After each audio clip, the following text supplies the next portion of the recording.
बिस्मिल्लाहिर्रहमानिर्रहीम। अस्सलाम वालेकुम डियर स्टूडेंट्स। आज हमारा टॉपिक है electric flux. Electric flux basically electric field lines ही हैं जो किसी पर्टिकुलर एरिया में से पास हो रही हैं। आपके सामने ये आपको तस्वीर नज़र आ रही है। इसमें एक पर्टिकुलर एरिया है। जब वो हमने ए पॉइंट पर रखा है ना, उसमें दो फील्ड लाइंस क्या है पास हो रही है, और जब हम उसने उसको बी पॉइंट पर रखा उसमें एक फील्ड लाइन पास हो रही है। इतना सिंपल सा इसका कंसेप्ट है कि यहाँ पे ज़्यादा फील्ड लाइंस पास हो रही हैं, यहाँ हम कहेंगे फ्लक्स ज़्यादा है। यहाँ पे कम फील्ड लाइंस पास हो रही है, हम कहेंगे इसका जो फ्लक्स है वो कम है। यहाँ पे आपको शो हो रहा है कि electric field lines toward the rightwards है। अच्छा, अगर हम एरिया ये जो आपके पास प्लेन ऑफ द एरिया, अगर इलेक्ट्रिक फील्ड के ऐसे परपेंडिकुलर रख देंगे तो आपको नजर आ रहा है मैक्सिमम फील्ड लाइन जिसमें से पास हो जाएंगी, और हम कहेंगे जी फ्लक्स मैक्सिमम। यानी आपके पास फ्लक्स मैक्सिमम आता है जब हम ये plane of the area perpendicular to electric field lines रखते हैं। लेकिन यहाँ पे एक छोटा सा प्रॉब्लम है।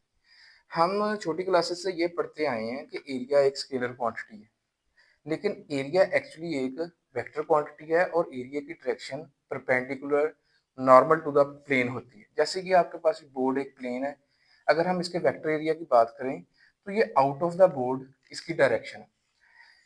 अब इधर आए, अब यहाँ पे देखें कि अगर मैं इसको प्लेन ऑफ द एरिया यानी स्केलर एरिया के तौर पर ट्रीट करूं, ठीक है, तो इस वक्त एरिया इलेक्ट्रिक फील्ड के परपेंडिकुलर है। और अब अगर मैं इसको वेक्टर एरिया के तौर पर ट्रीट करूं तो वेक्टर एरिया की direction along the electric field है। तो जब आपके पास प्लेन ऑफ द एरिया ये परपेंडिकुलर टू इलेक्ट्रिक फील्ड हो, उस वक्त वेक्टर एरिया आपका पैरेलल टू इलेक्ट्रिक फील्ड होता है। यानी इनफैक्ट वेक्टर एरिया इस वक्त पैरेलल टू इलेक्ट्रिक फील्ड है।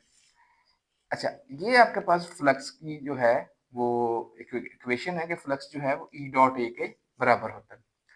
यहाँ पे आप जब डॉट प्रोडक्ट खोलते हैं आपके पास ई ए कॉज ऑफ द एंगल आता है आंसर। यहाँ पे जो जो भी एंगल हो दोनों वेक्टर्स के दरमियान। इस वक्त अगर हम वेक्टरली एरिया को ट्रीट करते हुए देखें तो ए की भी वही डायरेक्शन है, ई की भी वही डायरेक्शन है, तो इसके दरमियान एंगल बनेगा जीरो, और cos जीरो का आंसर आता है 1। तो इसका मतलब है कि जो मैक्सिमम फ्लक्स की वैल्यू है वो E इंटू ए होती है, और वो उसी वक्त होती है जब vector area parallel to electric field होता है। इससे आगे आज यहाँ पे देखें, इलेक्ट्रिक फील्ड अगेन राइटवर्ड्स है, लेकिन इस वक्त जो आपके पास जो एरिया एलिमेंट पड़ा है वो यूं पड़ा हुआ है। इसका मतलब है कुछ फील्ड लाइन ऊपर से पास हो जाएंगी, कुछ नीचे से पास हो जाएंगी। इस एरिया में से कोई लाइन पास नहीं होगी, इस वक्त फ्लक्स मिनिमम होगा। इसका मतलब है कि अगर प्लेन ऑफ द एरिया एक पैरेलल टू इलेक्ट्रिक फील्ड हो तो उस वक्त आपके पास फ्लक्स मिनिमम होगा। लेकिन इसी वक्त अगर हम वेक्टर एरिया की बात करें तो वेक्टर एरिया की डायरेक्शन ये होगी और इलेक्ट्रिक फील्ड की डायरेक्शन ये होगी। ये इलेक्ट्रिक फील्ड की डायरेक्शन होगी, ये ए होगी। तो इस वक्त आपके पास अगर वेक्टर एरिया की बात करें तो ई और ए परपेंडिकुलर है। अब फिर से हम डॉट प्रोडक्ट खोलते हैं तो ई और ए परपेंडिकुलर होने की वजह से यहाँ पे cos 90 आएगा, और cos 90 जो है वो आपके पास जीरो होता है। तो आपके पास फार्मूला भी शो कर रहा है कि यहाँ पे फ्लक्स जो है वो जीरो है। अब यहाँ पे आ जाए, ये देखें, इस सूरत में हमने अभी देखा है यही वाली कंडीशन है कि फ्लक्स क्या है, मैक्सिमम है। लेकिन जैसे जैसे हम इसको टिल्ट करते जाएंगे, ठीक है, वैसे वैसे इसमें से फ्लक्स जो है कम होता जाएगा।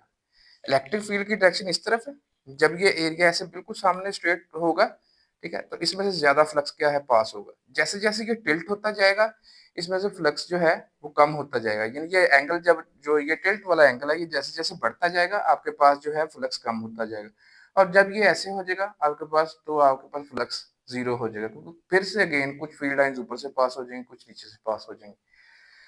तो हमने यहाँ पे ये हमने फाइनली इस नतीजे पे पहुंचे कि ये जो आपके पास फ्लक्स है ये ई डॉट ए है, ठीक है, और इसमें ये जो एंगल है वो बहुत इंपॉर्टेंट किरदार अदा करता है, ठीक है। अगर तो एंगल यहाँ पे जीरो हो, ठीक है, जैसे इस सूरत में था, तो इसमें आपके पास फ्लक्स मैक्सिमम आएगा।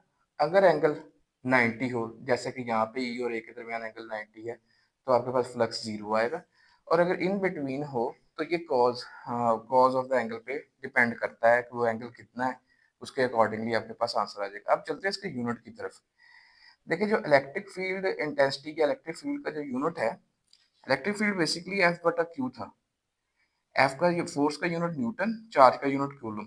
तो इलेक्ट्रिक फील्ड का यूनिट या इलेक्ट्रिक फील्ड इंटेंसिटी का यूनिट न्यूटन पर कूलम था। ये न्यूटन पर कूलम को हम ये एरिया का यूनिट मीटर स्क्वायर से ज़रब देंगे तो न्यूटन मीटर स्क्वायर पर कूलम जो है वो इसका यूनिट है इलेक्ट्रिक फ्लक्स का। चलें, बहुत शुक्रिया, फिर मिलते हैं नेक्स्ट किसी और वीडियो के साथ।